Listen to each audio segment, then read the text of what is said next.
let's cook anchovies. Ayan guys, no? Magsasangag tayo ng dilis. Ayan, napakasarap nitong dilis na to guys at crunchy. So ayan, sa mahinang apoy lang natin siyang lulutuin ng ganyan, no? Yan, mekos-mekos lang natin siya ng ganyan guys para hindi siya masunog agad. At syempre, para maging crunchy siya. Naglagay tayo dyan guys ng konting mantika lang, no? Yan, tamang pangsangag lang sa kanya. At syempre, ganyan-ganyan lang ang gagawin natin sa kanya.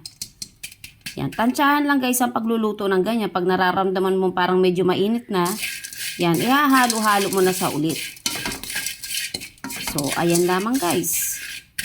Yan, siguro mga 5 minutes, okay na to guys.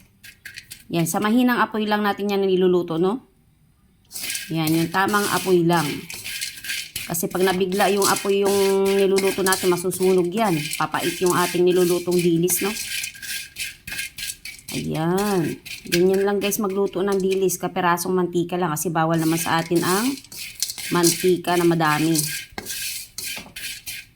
O, diba? O, wow, diba? Sarap nito guys. Crunchy, crunchy.